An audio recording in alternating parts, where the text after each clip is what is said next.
And so that's why I get on podcasts, and that's why I have my podcast and share what happened to me and really wake the world up of what is happening to mothers and children, especially it's women and children issue.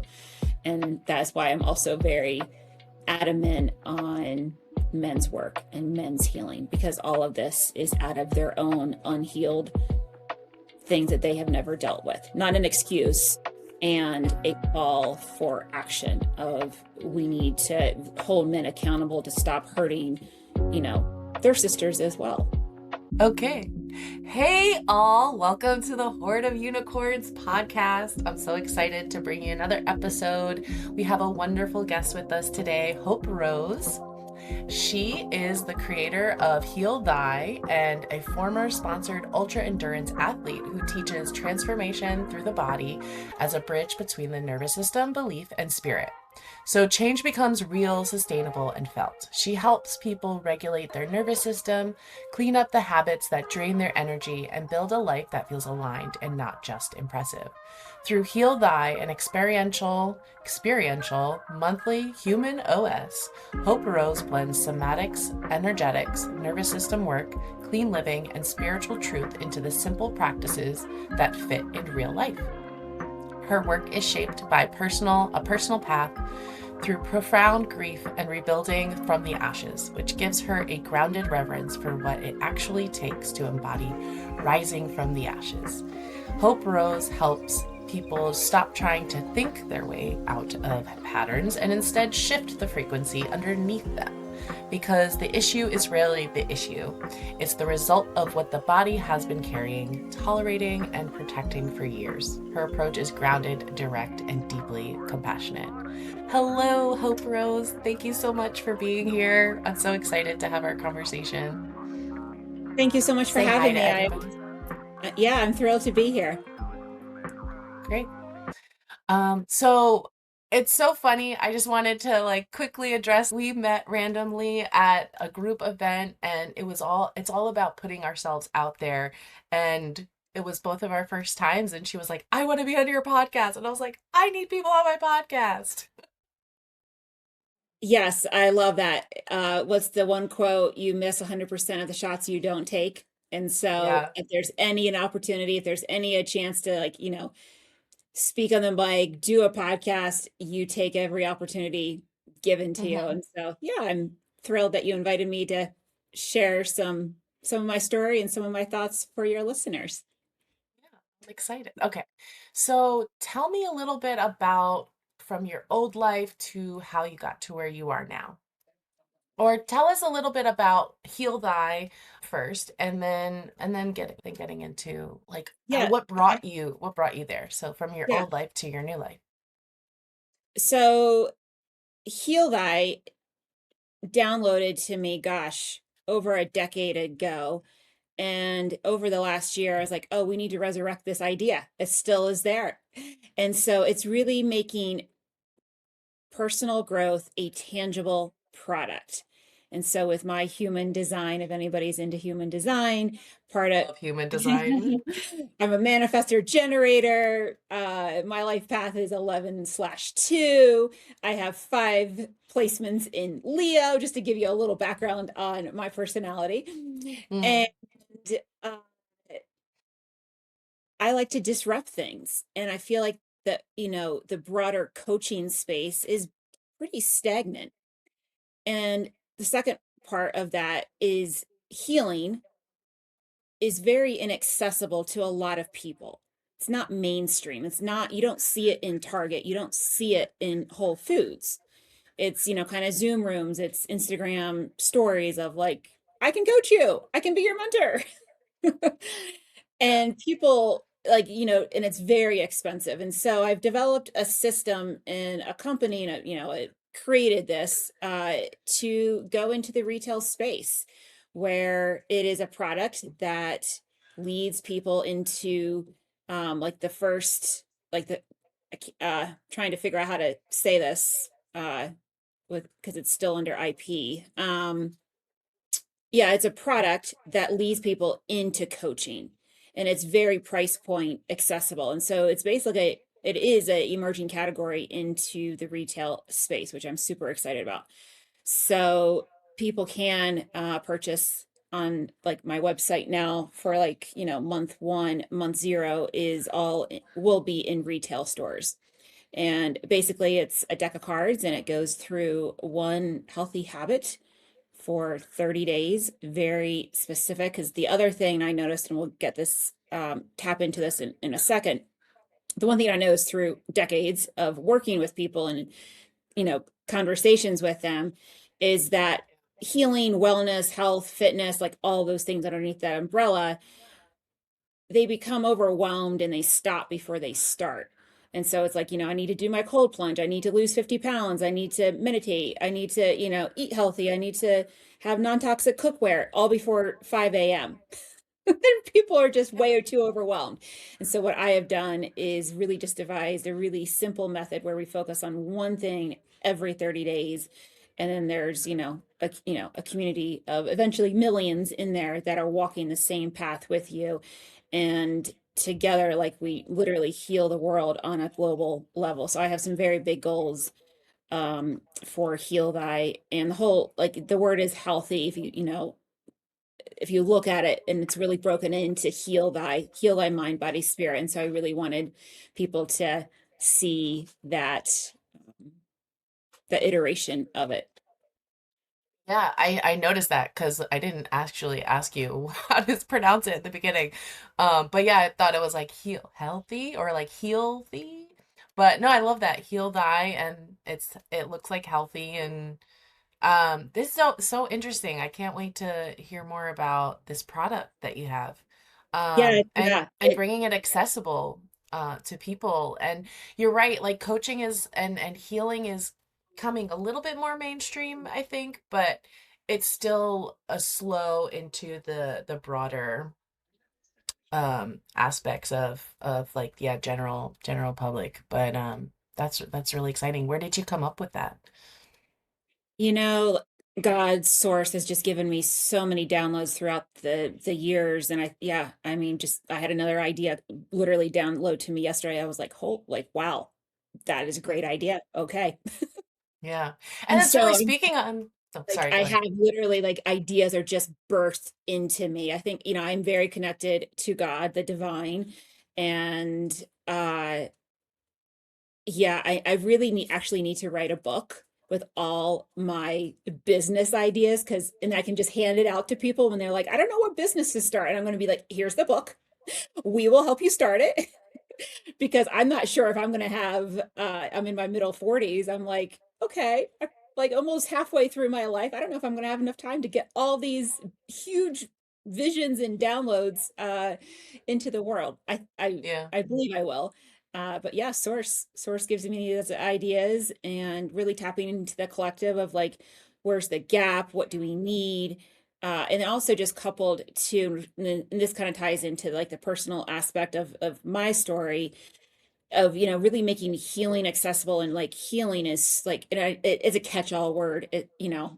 For so many different things, people could be healing from, gut issues or soul issues or interpersonal relationships. So I say that with a very broad context of the word.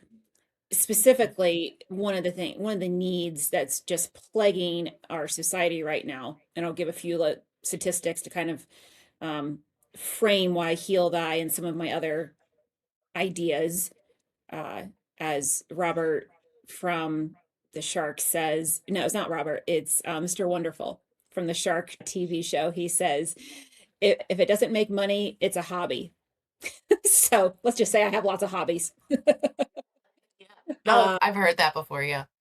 yeah. I get a lot of ideas too, and it's just like, well, it's learning not every idea is for you, and really honing in on the ones that like one step at a time, one step at a time. Yeah, so the one thing behind, besides really making coaching, healing, health, wellness in tangible form and putting it into retail, super innovative idea. No one's doing that. So that always appealed to me. Yeah.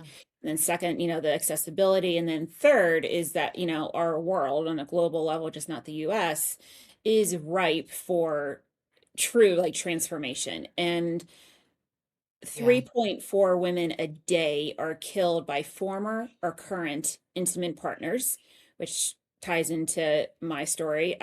My former intimate partner, the father of my child, attempted to kill me twice when we were together.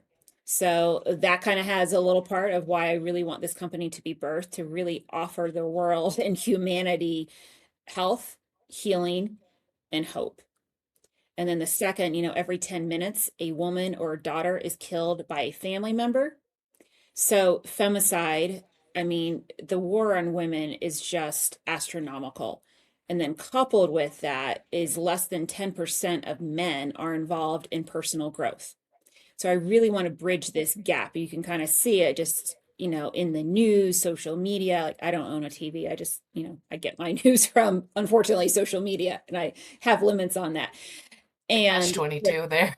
yeah, there's just so many women being killed by their former or current intimate partners. And so we Wow. have we have a crisis on our hands. We have an epidemic. And I really feel like, my story will lead to maybe transformation of men and women's lives, helping young women, if they don't, maybe they don't even recognize what abuse is because they've always equated love with abuse, and they don't even know what a safe relationship is. So there's education on that part, which could stem into heal. And then there's also, not that I would do specific men's programs, but really plugging men, like come into our, ecosystem, and there's specific men's group for you. There's so many, wonderful men's work out there. Like, stop killing my sisters.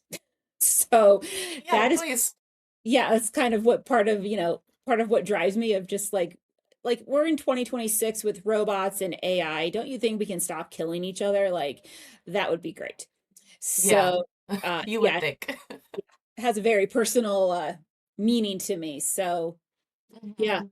our country is overdue for just a massive transformation of just like, yeah, Yeah. let's heal instead of, killing each other. Like certainly Yeah. we've evolved to maybe that place. Yeah.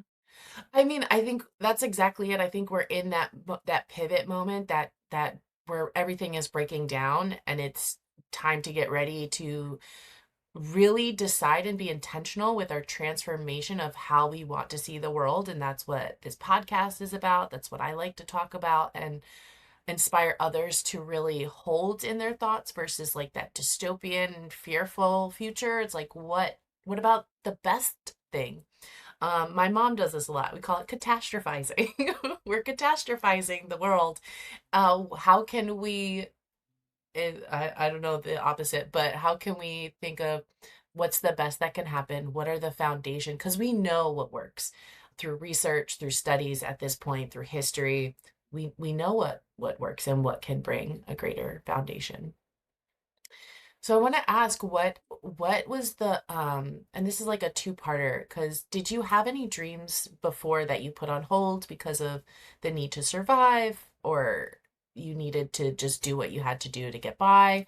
What held you back from any dreams that you like maybe had in the beginning or when you were younger? Yeah. Yeah, so I'll kind of back up with a little like history and just like, yeah, how my life totally, like literally burned to ashes, literally. Well, not Yeah. quite literally, metaphorically, I guess, thank God. Yeah. Uh, so before 2016, so 10 years ago, I was, yeah, like a sponsored ultra endurance athlete. I've run 14, 50 milers up until that point, 400 milers, lots of mountaineering. Was pretty successful at my sport, at my craft, traveling the country, speaking, writing, being that inspiring person.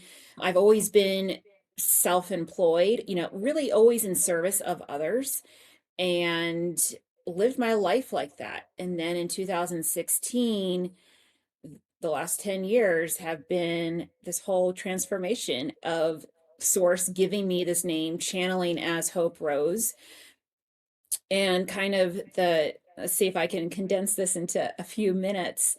So I got together, with this man. male, shall we say.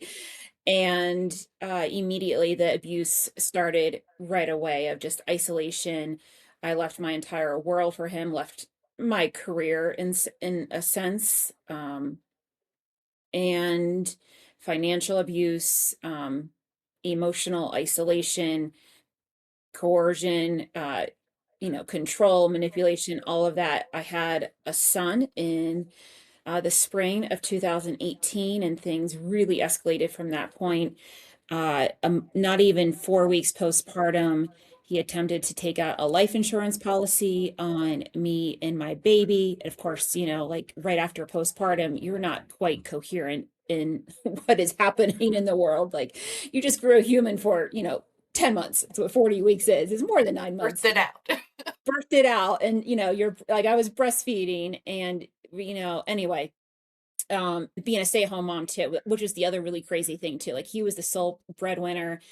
Yeah, the life insurance policy, like 600,000. And he also was attempted to take one out on my son at 250,000.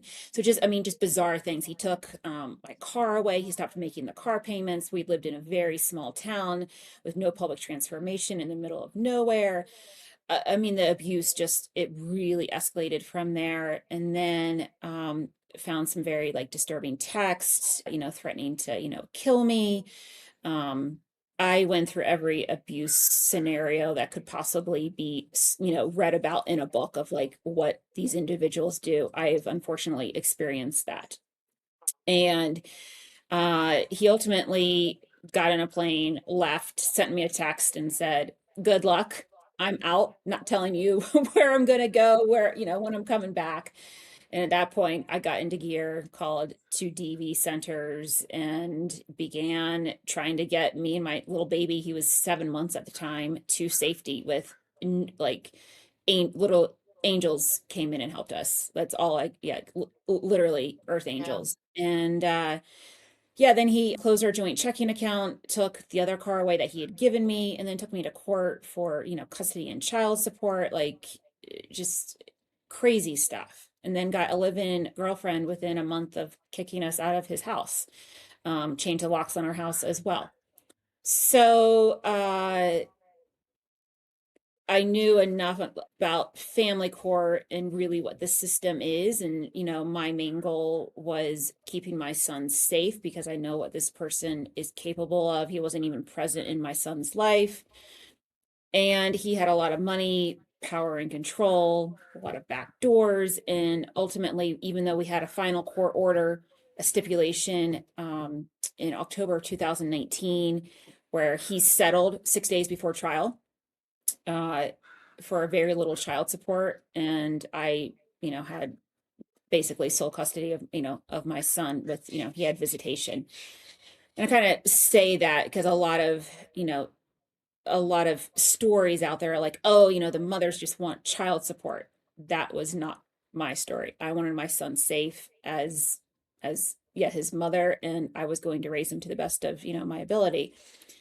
And he still didn't pay child support. And so the, child support enforcement came after him, and then he filed for sole custody because he just did not want to pay for that. And making a long story short, in February, 4 years ago, February of 2022, with no court hearing, no motion, no trial, no evidence, no exhibits, no nothing, my son was trafficked on paper for him to have sole custody. No hearing, no motion. This is what is happening in family court every single day, similar cases. And did not see my son for 2.5 years. Did not know where he was. And that is my pre and post Hope Rose story of like literally, like I went to the ends of the earth to Yeah. save my son and lost everything in the process. Lost the business that I had started with him, baby wearing him, and started a business, and lost everything. And so the last 4 years have really been a very transformative process of like, yeah, what I thought I knew and what I know now. And really, like, okay, what is my soul's purpose here on earth? To even be speaking with you today in this way is indeed a miracle. It is estimated that mothers who like lose their children in this way, their lives end within 10 years. And so I'm not going to let that be my statistic. I'm 4 years in and I have 444 more to go. I have a story to share that will shape the world and heal the world of like, yes, your entire world, including losing your son, and you can still rise from the ashes no matter what you're going through. And so I'm my own inspiration as well as, Yeah. for others. And not going to say there's, not daily grief. There is. I navigate that on a very daily basis.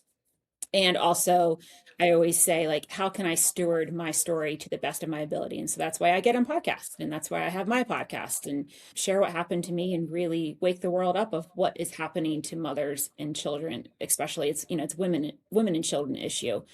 And that's why I'm also very adamant on men's work and men's healing, because all of this is out of their own unhealed things that they have never dealt with, not an excuse, and a call for action of we need to hold men accountable to stop hurting, you know, their sisters as well.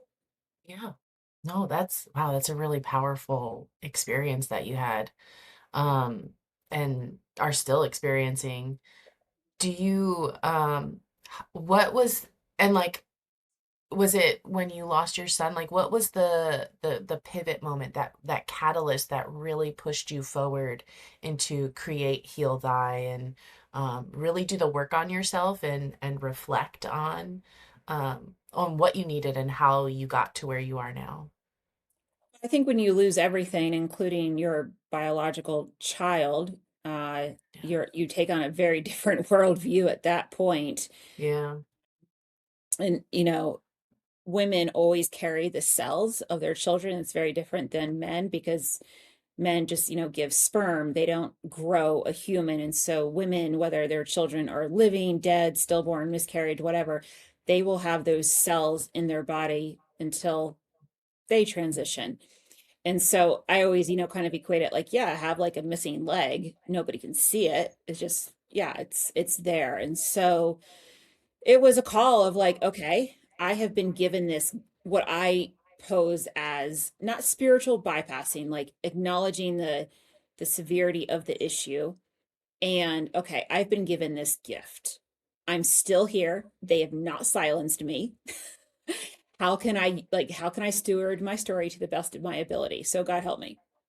And really I view it as this gift that not many people are given such a, you know, just with my athletic past and just like my entire history of my life story. Not many people have been given a story like this. And so how can Yeah. I use this gift really uh to heal generations coming up behind us, and even like the current ones, of like what can be done in family court systems, what can be done in encouraging more men to seek healing instead of harm. How do we how do we I'll say this. I said this to a client the other day. She was talking about like prayer, and she's dealing with an abusive ex as well. And the quote that I gave to her was, how can I live the prayer that I'm praying for someone else? And it's kind of, it's similar to like, how can I be the change that I want to see in the world? And if like living our life as a prayer, as like this offering, it for me, like it's a great reframe of like, oh, my life is a prayer. Okay. And it kind of like pulls your like it's the higher self versus lower self of like, okay, my life is a prayer. This is a gift. This is all going to be used in some way, even though it's really painful. And I can, have sad moments, and I can have the grief, and I can keep moving through it because I know so much wants to be birthed through me. And I wouldn't have these huge visions that are like in downloads that are given to me if I didn't have the capacity to hold these really tragic things that have happened in my life. Yeah. It's that balance, right? Like um what's the worst that can, like, that worst thing that can happen, but that gives you that, it kind of expands your city to, for even that greater and that higher, that higher dream that you have for yourself. For sure. Absolutely. Yeah. When did you start believing that something different was possible for you? And that might seem similar, but yeah. I think I've always had that seed within me, knowing that I've always looked at the world a little bit different and Hmm. had, different perspectives and not afraid to challenge the status quo. That's why I was such a threat to the system and the Yeah. establishment. Uh, and I think, the last 4 years, like the first year was definitely pretty rough. And I think the more I did my own healing work specifically through this, through this particular issue and talking with some like skilled people or just they reflected back to me of like, do you know what the miracle you are to, be here and still be moving forward of like, gathering the ashes from your life. And that in itself is just remarkable. You're not just, sitting on a couch waiting for life to come. I'm moving forward with these different elements and really seeing what a beautiful gift we can, offer to the world. And so, the more I talk and speak with people and connect and also, observe what is being posted on social media of like, oh, okay, I don't mind sharing my story. Go for it. Like a lot of people, for various, some others do have gag orders. I'm very blessed that I don't. Uh, so I think that's when I knew like, and I guess also like anything is possible. Like if this desire, if this desire, dream, download has been given to me, it's absolutely possible. It wouldn't be in my field if it wasn't. Do I need to give some elements of it to suggest to someone else, like, here, I have a great idea, go run with it. Do I need to do it? Is it just coming through me of just like, oh, I'm still in connection. Great. So I think it's just everything kind of just weaves together of like anything is possible. And how can you uh not live my life trying to prove something, live my life really as this is what occurred and this is how I'm making the most of it, tragic as though it may be. And so whether it's a job or, maybe it's a more mild divorce or a custody issue, like whatever you're going through, there is there's always there's always a way. It might not feel like it at the moment. And when you start like looking at it through like, the abundance lens of like, oh, what could be possible? What is an option? I wonder. Be curious, have that curiosity. Um, that really helps reframe and it pulls me out of, feeling kind of stuck or like this is impossible. I can never get what I want. It takes such a perspective switch and so much courage, like what you said, like to you're not sitting on a couch and just stewing in all of the emotions and like what went wrong, but really asking yourself, being curious. It takes a lot of courage to do that. And I think we all have it within us, and it just takes a little something. It takes a moment, it takes a maybe somebody else's inspiration or hearing stories like yours that I think help push us forward in those ways to know that even in these such tragic moments that there's a way to move forward and still find like joy and creativity and success. Yeah, and I know we wanted to touch on success and even like, success, especially like in America, success is what car you drive, how big is your house? Oh, do you have a second home? How many lake boats do you have? Yeah. So There's no, how do you redefine success for yourself? and so for me, yeah, my perspective on success is, have I made a positive difference in the world today? Mhm. Sure, there's, it would be great to have, all the money in the world so I could help whoever needed help at that point. That is definitely like a success goal I want, of just being able to have enough financial resources so when I say, when I hear of a single mother in need, I got it. I'm able to provide, for that. That is definitely a goal I'm working on.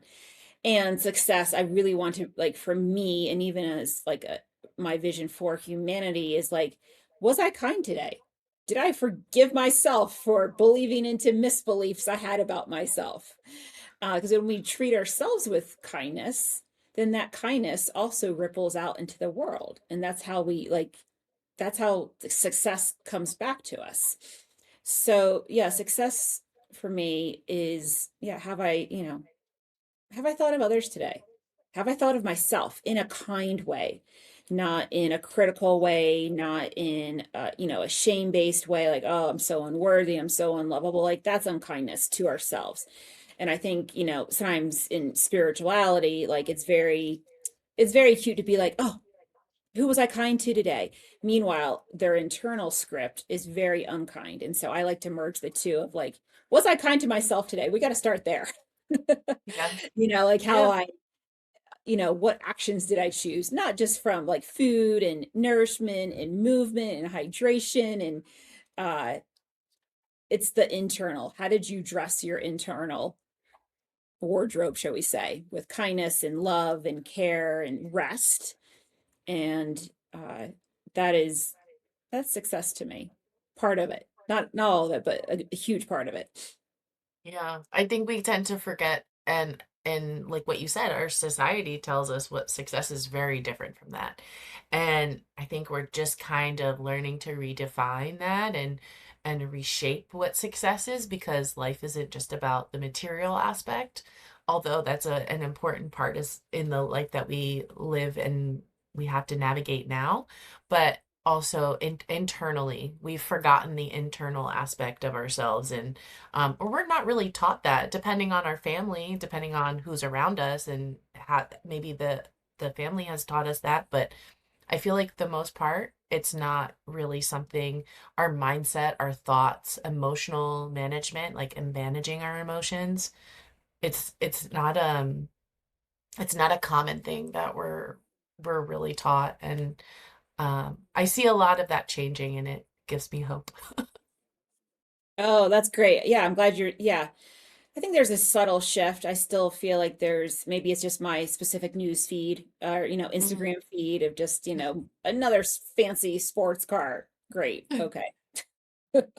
Yeah, I I think, mean, yeah, I think when I'm so ingrained in the day-to-day reality of so many like mothers and children and women, like it's sometimes difficult to kind of separate like like this is what's happening in our country and then there's these fancy sports cars. Like, I get it. And maybe we can kind of pivot to uh, a parallel definition of success. And because I think so many, young people do strive to like, oh, they're always chasing, and that's kind of what the system does is, you graduate from high school and then you go to, 4-year college and you get the degree and then you work your way up and you get the corner office and you have, the family and the 2.5 dogs and, a boy and a girl. And if you have, two girls, you try for a third, and it's just like this never ending hamster wheel. Like you just are, you like the goalpost keeps moving. Oh, you have, uh, a great house, you need a second house. Oh, you have, a lake boat, you need a houseboat. You know what I mean? Like, oh, well, you should, like, and there's a difference between striving for more and just checking off the box feel, to fill the void within you. And that's where so many people, it's like they followed the script and they sold their soul to the script that the system gave them of like, if you do all these things, you're going to have the Disney happiness. And then they end up with, they're overweight. Like, disease is contributed by like 80%, 80% of disease is stress related. Well, I mean, like everybody has stress. So imagine how our country could be if we didn't have the stress of trying to like get the next job promotion. Like imagine for that. Like become curious or whatever the thing is of like, oh, I need to be in a relationship. And then this is really, this is what I see in the collective too. It's like, if I'm in the relationship, then I'm a worthy individual. Like I'm safe, like somebody loves me, and it's very external.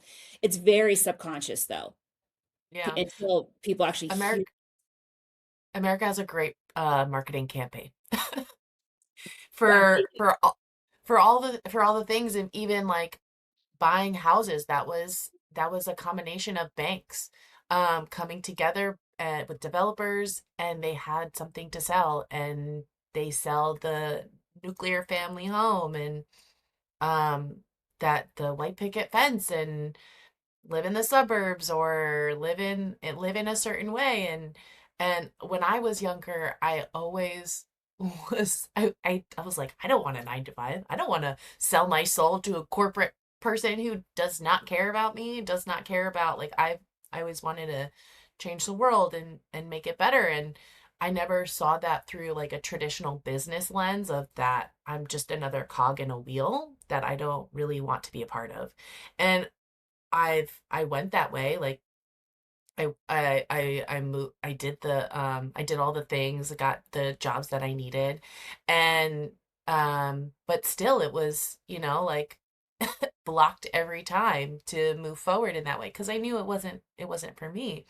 And it's not until, like, I think within the last 10 years where I've really seen that pivot and that shift towards something different. And like, that's actually the norm.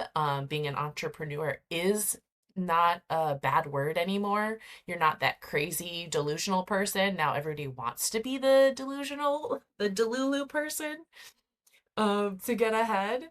And it's so interesting how it's like pivoted and changed, but like still, yeah, it's like this pull between these two different worlds that are really changing in how we live, how we work, what we see work. Like, work was the corporate world was built for single white men, and or even just men not caring about being there for their families, not like, their time is infinite, versus, and then women were allowed into that workplace and we had to adapt to that. We didn't change anything.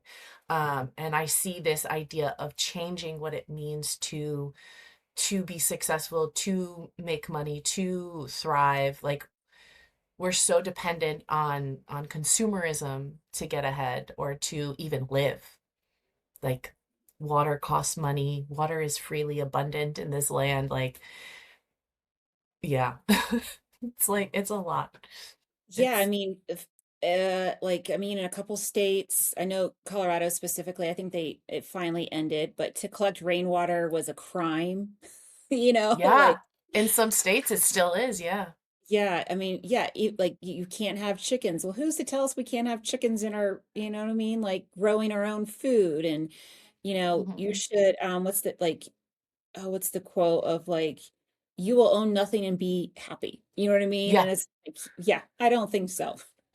And so we have this collective um gestation period is what I feel like I don't think we're in the birthing cycle yet, of just people are becoming pretty dissatisfied with the system. I think COVID, that era that Mhm. like woke up a Yeah. lot of people, kind of shook things up, uh and helping people step out of the system into their sovereignty, into like their soul. And uh yeah, that's one of my, I have so many different passions, that's Yeah. definitely one of them. Of Mhm. people want freedom. They don't want to feel like they're just caged in, and this is your box and you can't go outside the box. That is a very, if you feel trapped, of course you're going to feel limitless. Of course you're not going to feel successful, because your Yeah. success is just defined in this, box. And uh, Mhm. that's a cage. Like, you put animals in cages and they go, crazy. They like their Yeah. mood changes. And I guess, one thing you kind of mentioned of, like everybody's chasing all this, monetary success. And meanwhile, like the loneliness, Like they say there's a male loneliness epidemic. And I'm like, well, yeah, because we've like male and women, children too, every single human has been so disconnected from source, from soil, from themselves. They don't even know themselves anymore. So of course we're going to have loneliness. Of course we're going to have obesity. Of course we're going to have heart disease and stress because we are removed from the very land, it's Mother Earth, from herself, from God herself, himself, however, your people believe in that. Um, and then even just disconnected, like one of the things I really, enjoy working with people is like coming home to themselves where they're not afraid of being still with their innermost darkness and their innermost light. Like they are safe with all of themselves.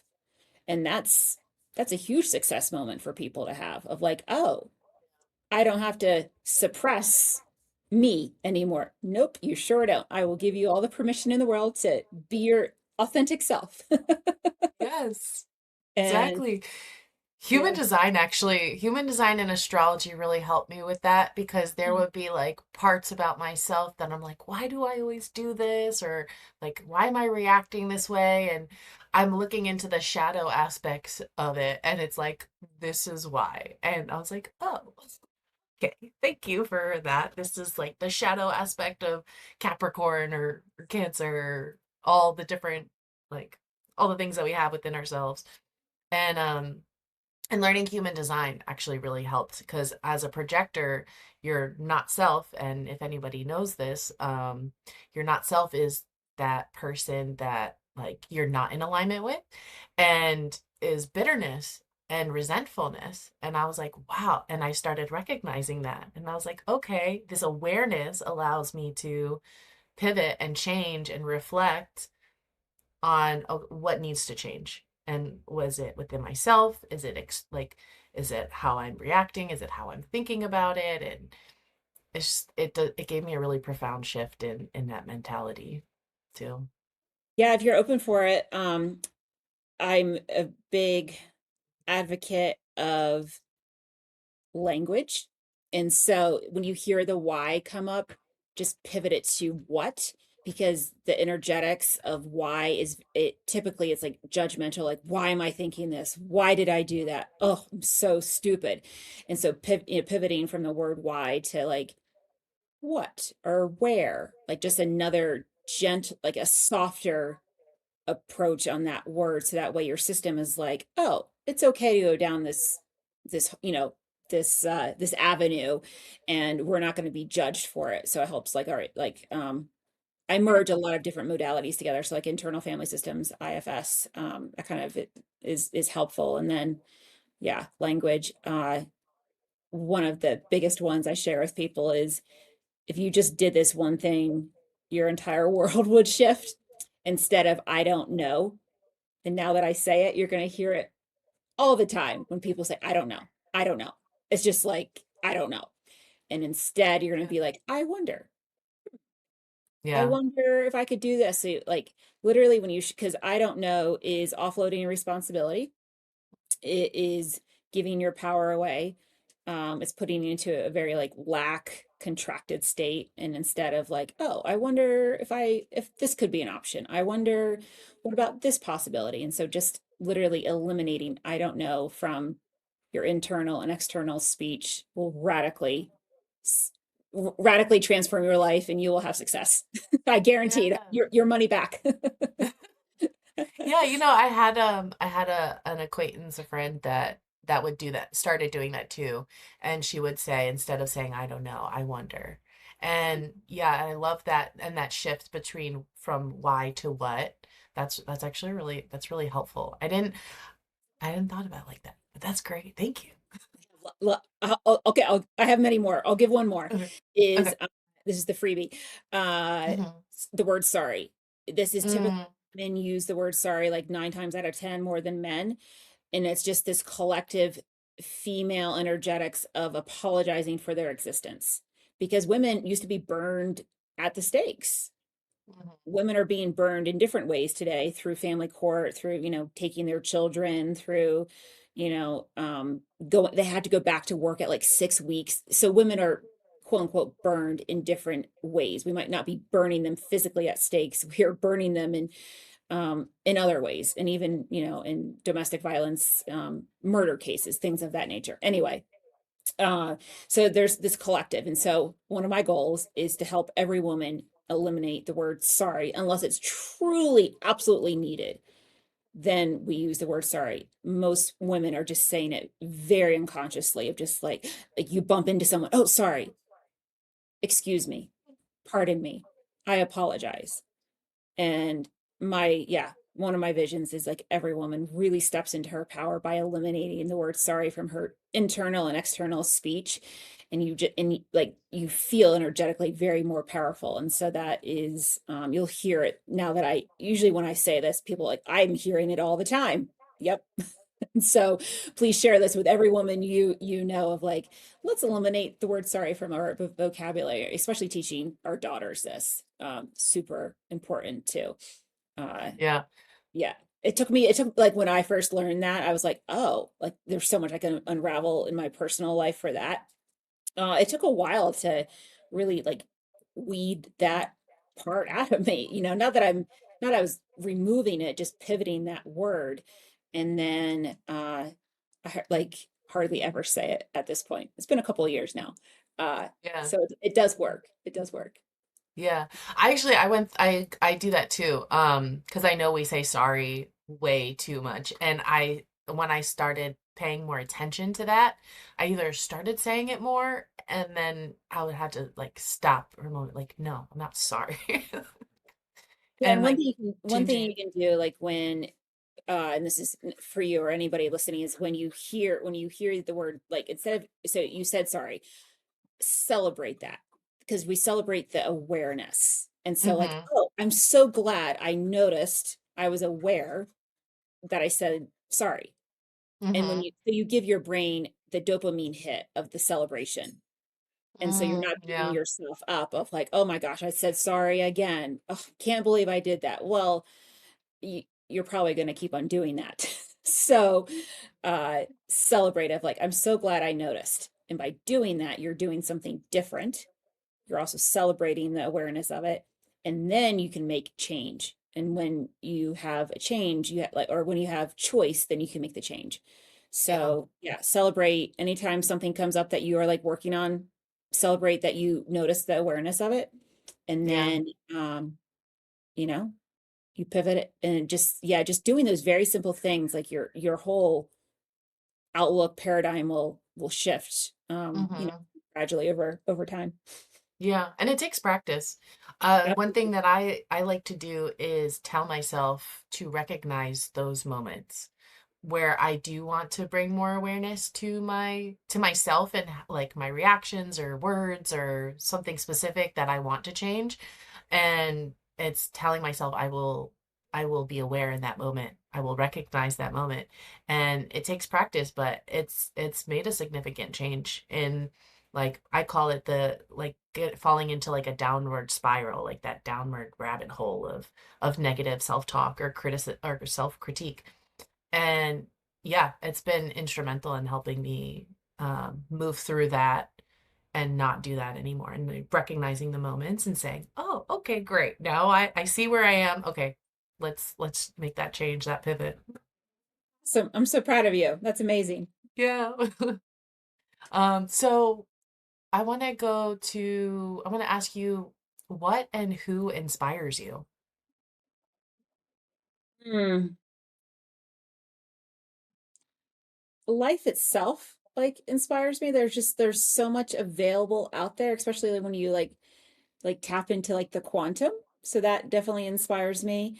Uh Comeback stories, of entrepreneurs. Like I think of like Sarah Blakely, like I love her story. Um, Sylvester Stallone, just so many different entrepreneurial stories of like, rags to riches. Like they all inspire me. New ways of doing things. I mean, even, current day, like, you know, big entrepreneurs of like, oh, we're gonna send a, spaceship to Mars. Amazing. Like where did that idea come from? I would also say like my son definitely inspires me to keep going, to, keep speaking the truth about, our situation. Like we will not be silenced, as well as for all the other voices out there, um, voices and lives that are going through, similar things. And yeah, speaking up for so many different, even the younger generation coming up, and, teaching mothers of like, there's actually this program I want to start called Permission Free Motherhood, and giving them like the permission slip, like the doctor's note, that they can mother differently, mother in a like an aligned way of like where we want our future to go, how we Yeah. want our future, generation to be. And I see so many, I think I think it's changing on some degree. And I also just think that so many mothers still need that permission slip of like they don't have to do what previous generations did. So yeah, I think the next like the generations behind me, like that inspires me of like, oh, how can I make a difference in their life where they don't have to go through trauma and abuse like so many of us did. And yeah, being in nature, yeah, is one of my key inspiration. I just love being in nature, and I call that my office. I go out to my office as much as possible so I can, yeah, I don't really listen to too much. Not a headphone person. I really just, yeah, connect with nature, and Yeah. just I'm always in awe of it. Just Hmm. in awe of nature, just how beautiful it is. And um yeah, it's just magnificent when you just like look at just like a peacock feather or a tree, it's been Yeah. like the lines in it, and just like marvel in its beauty. Like, Hmm. like just taking the time for that, just like, wow, that is really inspirational. Yeah. I love sitting outside and listening to the wind and just like in the trees and the leaves and just like feeling it on.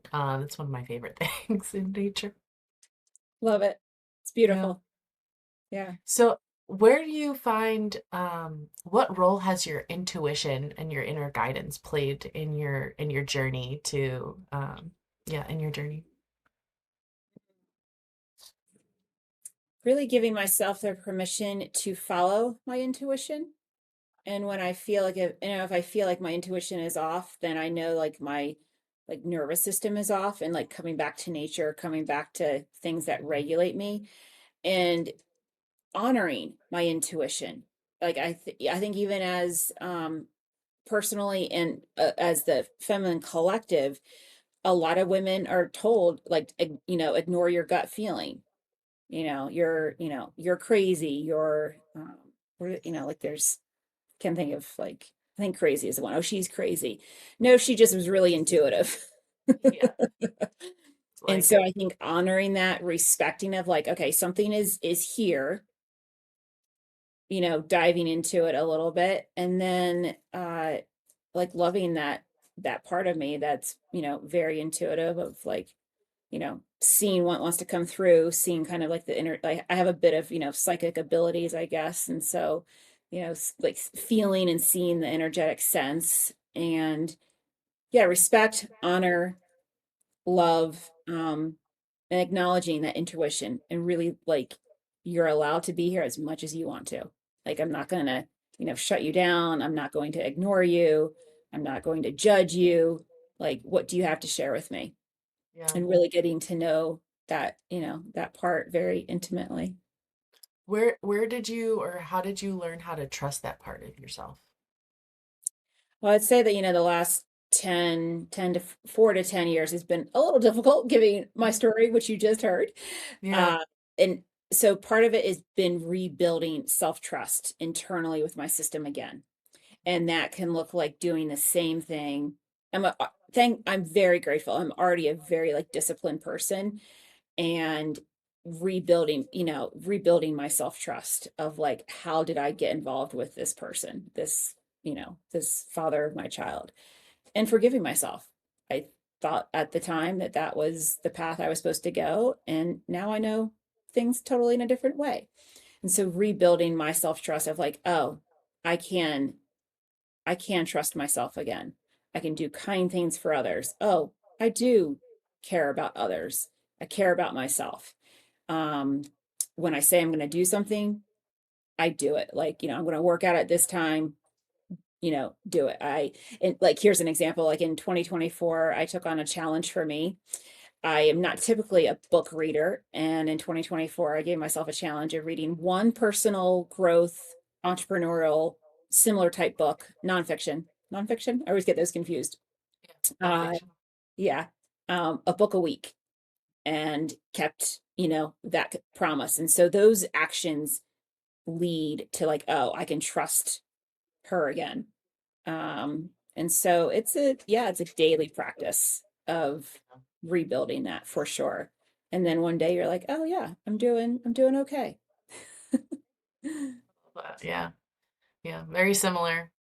Hmm. Um, what do you see? How do you validate yourself now? And what does external validation mean to you? Yeah, that's gosh, I feel like I've worked with every single theme in my life. Mm, Yeah, it was something just came up recently of like, oh, like I have this really big goal for like Heal Thy and for, some of my other like, creations. And I did ask myself of like, is this a part of me seeking external validation? And how can I kind of, move on from that? If this never happened, how will I be okay with myself? And so giving the external validation, I think I'm type A, ultra endurance athlete. Like I could be a little hard on myself. If I don't run 50 miles a week, oh my gosh. And giving myself grace to like scale back of sure, have these big ideas to, serve the world. And again, come back to me of like my validation comes from within. And really, if I find myself seeking it from someone else, then I know I've outsourced my power. And I want to be, like that's not okay with me. So I bring my power back, power back to me again of like, okay, I don't need that person's, approval. I don't need their instant text. Like, you know, I don't need their worship. Like, oh my gosh, you're so amazing. And I heard this, gosh, in the last couple of years too, of like, can you take something positive as neutral, just as like a negative thing? So somebody says you're awful, and someone says you're incredible, instead of being like, oh, thank you so much, and just like fawning over them, like neutral, thank you. And that's a big one too. So if your system really lights up of just really needing everyone to like, I will speak for myself. If my system really gravitates to like, you know, um, needing versus just wanting external validation, then that's a telltale sign of like, okay, I'm a little off alignment. Come back to myself, come back home. And uh, there was another thought I was going to share about that. Um, Validation.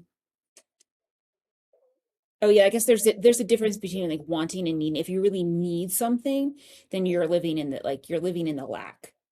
I'm living in the yeah. lack instead of like wanting it. And then another thing too is like this, it is a dance too of like, also this is another feminine collective issue of like receiving. So let's see if you've had this example. This used to be very prevalent in my life. Someone gives you a compliment like, I love your dress. Oh, thank you so much. I got it at the thrift store. Oh, thank you. It was a Christmas gift. Oh, it's really old. I got it 10 years ago. Oh, it's a hand me down. Like, or your hair is really pretty. Like, oh, I haven't had a cut in 5 months. Oh my gosh, like the split ends, and instead, like you're justifying all these things because the energetic pattern is that person doesn't feel worthy of that compliment and they have to deflect it. There's a lot of them. That's usually the main one. It's a shame issue. And instead, what I've been doing, practicing, and I've even been teaching this to other people too, is just like, I put a hand on my heart, I receive, or thank you. Like, hand to heart, it's like the somatic, like the body. It's like, I receive. I love your dress. Thank you. And Mm-hmm. there's no commentary. There's no, I just bought it yesterday, or it was on sale, or it was really expensive and I splurged on myself. I receive. Thank you. I understand that. I think a lot of us do. So that's, yeah, that's another tool that you can really, really like transform your life. Just, I mean, there's like, I don't know, go back through this episode of just like, there's so many things in this transmission uh Mm-hmm. that you can like, yeah, use to like up level your life instantly for free. Um, Mm-hmm. receiving. Yeah, if you have a trouble if you have difficulty of like, oh, what would that be like? Like, part of me feels scared. Like, okay, that's really good to know. How can we work with that? How can we investigate, become curious? Yeah, Uh, ask questions to yourself like why does this feel weird? Like you said, what is weird about this? Like it or vibing. good. Yeah, it's just, it's so interesting. Like, is, it's either deflecting from being seen. It could be, yeah, like, I'm unworthy to have this compliment. I have to, like, there was this example actually with someone I was working with. She spent like 90 minutes self-coloring her hair. And the next day, a coworker said, "Oh, your hair is beautiful." And she immediately like went into this whole explanation of like, it took me 90 minutes. And I was like, oh, that's really interesting. You don't believe you're worthy of those 90 minutes. She was like, oh, no, I don't. So I'm like, yeah, you had to like justify to your coworker why you spent 90 minutes on yourself because you don't believe you're worthy of those 90 minutes. And she was just mind blown. That's deep, yeah. Yeah. Yeah. That's I that's love the stuff I like. I like to get down and dirty. same. Like when you get that question that hits right there and you're like, "Oh, wait a minute." That really gets you to self-reflect. Yeah, I mean, I guess I Okay. love that. I personally love that because then it like unlocks another layer of just like more awareness of like, oh, now I know, I'm going to use the word why. Now I know why I've been Mm, doing this, and it kind of makes sense. And when we can make sense of something, then it's like, oh, she just wanted love as a 6-year-old. Oh, she just, like she didn't receive that when she was 4, or she didn't get that when she was 34. You know what I mean? And so when we can oh, that makes perfect sense, then it's easier to kind of work with those aspects instead of like being in judgment. um and it kind of like writes the story clean, I guess, of like, oh, that's why I do that. Good to know. yeah, right. So how are you doing things differently, do you think from the how we talked about we're redefining success, but how we move through like work-life balance or work, and so how do you do it differently in let's say like a traditional way or how you have in the past? Yeah, like I said a little bit ago, I have always lived my life not a non-status quo. So I I'm grateful I had that going for me, going through what I've been going through the last, decade. Uh, I would say specifically like in the last 4 years since, like kind of like that pivotal event, I do things differently, literally differently. I have learned to like help rewire the brain. Like, I will do like jigsaw puzzles with my non-dominant hand upside down. Any opportunity to use like my non-dominant side, like I do that, like stir a bowl with, I'm typically right-handed, so a lot of left hand stuff. Really tapping into like my nervous system. I know that's such a buzzword these days. It's like, yeah, people like, people's nervous systems, centuries ago was, saber-tooth tigers. Today it's, emails and text and court and, not nice people and, like Your money. perspective, worldview, somebody like attacking or like challenging your worldview. Yeah. So I think really standing like in my truth of like, I'm not afraid to break the status quo of like, yeah, I'm living life like on my terms slash God's terms. Like, God has given me this life to again steward. Uh, and so yeah, I've always been kind of like the black sheep per se of like, yeah, I'm not afraid to live a, a non-ordinary life and really giving like again, I say it, like giving people the other permission to. So how does that show up for me in like uh I mean my whole life is the definition of that. So I'm trying to think of some concrete uh podcast worthy examples I could give right now. Uh yeah, Whatever I you mean, have for us. yeah, like from like I mean from like, um creative ways to have like shelter, food, water, work exchange opportunities, um just not being limited by, again, like you need a 4-year degree and then you get the job. Like that that's never been my script. And I'm grateful for that, which has really, helped me leverage that in the last 4 to 10 years. Uh yeah, I guess being just very creative of just like, yeah, I could like if I think about like, sitting at a 9 to 5, like my soul literally just withers. Like Yeah. I like could not do that. Like I would, yeah, I mean,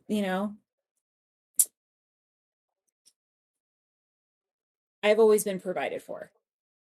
And I think, a lot of people feel or make up, living a non-status quo life, like, they're gonna like live in poverty and maybe that is your story for the first 6 months or 5 years. You know what I mean? As you're like working your way out of it. And you're living in service to what wants to come through you. And so for me, I guess that just looks like my entire life of um finding, creative options with housing and uh okay, finances might be limited and we have this option. Um I'm being a little cryptic on this because of my ongoing legal situation, so I can't quite say what I would like to say, unfortunately. It's okay. Uh, there's just so much that I live like the non-status quo. Yeah. And, you know, I always say like I make it work. It's really, God making it work and really putting your like I put myself in like, okay, I'm available. This is like my vision. This is what I want. Now, how do I align to that? How do I like how do I tune myself like a tuning like a human tuning fork? Like what Yeah. does my frequency need to be in that, energetic space of like what I, want to call in. Yeah. And then the opportunities flow to you. And I Yeah. guess yeah, what else? Like there's just yeah, there's just so many different examples. Like, yeah, I'll have to pen write a book someday with all of them. Yeah. Well, that leads me to kind of, so how do you see this kind of shifting in the way we live and work in the collective? I think people are realizing that more is available to them than what they've been told. Yeah. So I think that's a big one. I think more and more, networking groups or communities or um even being introduced to other people of like, oh, I didn't realize that was possible. Oh, you can do it that way. Oh, like, people are basically giving other people permission to like, yes, you can think differently. You can do something different. Like, like uh there's just so many different situations to kind of look at, of like, you don't need the, would I like to buy a home someday? Well, I want to buy land and a lot of farms someday. Absolutely. I guess I'm more saying this like, like so many people are just like, I need, the 3-bedroom house. And then I've, that's my success. Well, what happens after that? Because I can guarantee you it's probably not going to fulfill you. And so again, I guess getting back to your question of like, what have I seen? I think more and more people are awakening to, yeah, there's more available. There's more options than what they were previously privy to. And just looking at life through like a different perspective, and even like being introduced to other people that are like doing big things of like, oh, how did you do that? Well, I started with a penny, like I started with $1 and it's turned into this. And so we all like, it's the Ram Dass quote, like we're all just walking each other home. Yeah. What do you hope the next generation learns sooner than we did? Oh my gosh, stop killing others. That's an easy one. Like, Well, like I would really, hope. can we evolve to the point where we're not going to kill another human, where we respect life? And whether it's male or female, I speak more of it from the feminine aspect of it, but all lives matter, like, okay, well, I hope you mean when like all lives matter, like men and women in this context. Yeah. Um, like what if, yeah, if something is bothering you, like go work it out in the woods. Go, I don't know, go run 1,000 miles. Like, go chop some wood. Like, uh, do we really need to like take her anger out and our revenge that she moved on with her life, and I'm not like, I'm so possessive of her, I'm just gonna kill her. And like there's been some really heartbreaking, let me reframe that. There's been some really heartbreaking instances recently in the news of just ex-husbands killing previous wives. And this one was in Ohio, and he killed her husband too.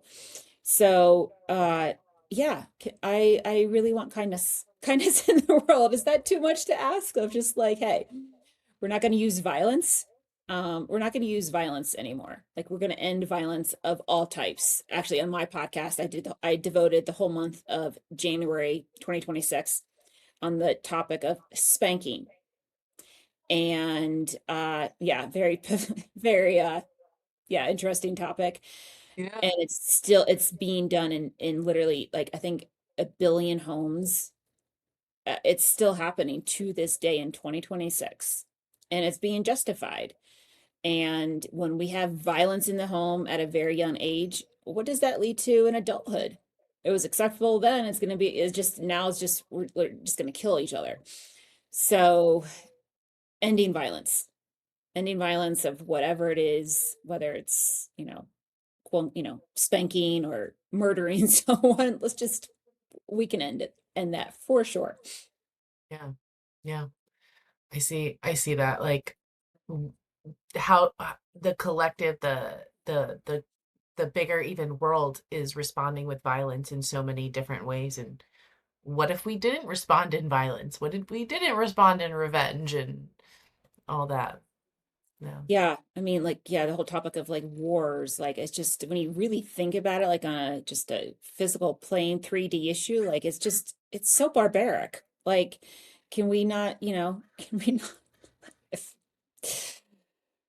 yeah, that's another big topic. Yeah, the conquering mentality. Yeah, just we can't have adult conversations. Like, Mm, right. Yeah. yeah, Maybe like, let's talk it out. It doesn't yeah, have we're just to. gonna, like, yeah, I want humanity to evolve enough where there is world peace, like there's world healing. Like, there peace again, and that, peace starts with us. And, I guess in some of like the downloads that, have been given to me, it's like, really, yeah, when, they always say, like, when one person heals, we all heal. And that's, when we can be the peace, when we can be the change, when we can be the healing, when we can be the prayer that the world needs, and we just keep rippling that out. I am optimistic that Yeah. we will see this, Yeah. violence being ended. And it's going to take everyone to Yeah. to make that happen. Yeah. No man, woman, child left behind in that one. Yeah. I mean, I think to me, it seems like it starts with the individual. It starts with our internal self, and like you said, healing ourselves, and each person healing that and rippling that forward. And it's all about the grassroots. I mean, I used to work in nonprofits, in the nonprofit space, and the biggest change that really happens is on the grassroots level, because you're working with individuals, you're working with people who actually believe it can change, or changing their mind to believe that it can change, and working together, and then that collective comes together to create change Beautiful. and I love that. leave it better. Yeah. All right, we're coming to an end. I want to know first though, how do you follow your joy today? How do I follow my joy today? I have a pretty set in stone like morning routine, and so that Mm-hmm. definitely sets me up for, following my joy, being in nature, being in tune. Uh Following my joy is really like tapping into like my body of like, kind of, okay, the mind is very busy. Mind tells lots of stories, tapping into my body and doing, a lot of somatic practices, and then joy can flow through that. And a lot of it is, energetic work. When there are really nasty individuals out there who would really love to steal my joy, I always remind myself I have the power. They cannot steal something from me. I have to give it away, and I'm not giving my power or my joy away. So, really reminding myself on that. And that is definitely a very daily thing. Like, I definitely struggle with CPTSD and pretty bad anxiety, just be given the depths of the history of my story. And so this is something I literally live all day long, every day. And if I feel like my system is a little out of balance or out of sync, it is doubling down on energetic practices, support, uh, yeah, somatic practices, really doing using all the tools I know, and then some. Sometimes I'll do a breath work, repatterning exercise like every hour on the hour, literally just to kind of, come back in and regulate if I feel like, I'm out of alignment a little bit. And if I'm not feeling joyful, then I just become curious. What's Mm-hmm. the, what's causing that? Where am I leaking energy? Where am I giving my power away? Am I, too tapped out on my schedule? Am I overextending myself? Where do I need to say no? Where am I feeling stressed? I ask myself a lot of questions, Yeah. this is cat. Oh, oh, kitty. Uh, Mm-hmm. what else? Yeah, asking myself a lot of questions of like, oh, that's really interesting. Good to know. Where did this start from? And kind of, unraveling that ball of yarn. Also, I'm sure your cat gives you joy. Yes, it scared me. Oh, PTSD in action. oh wow. Oh no. Oh. All right. Thank you so much for this conversation. I really enjoyed it. It was beautiful. And yeah, if there's anything I can do to like serve and support you as a listener, I think probably my website will be in the show notes. So please Mhm. reach out and let me know how I can, yeah, support you alongside your journey, and whatever, success feels like to you right now, and where you want success to really feel like for you, uh, to redefine that for yourself. And yeah, if you're going through hard times, uh, I'm here for you as well. Thank you so much. And where can people find you? Are you on Instagram, TikTok? Yeah, Instagram is Hope Rose Speaks. Yeah, website is hoperosespeaks.com as well. Okay. Great. Thank you so much. This was Thanks, Katie. wonderful. Thank you for listening. I hope you find a lot of good nuggets in this and it helps move your day forward or inspires you in some way.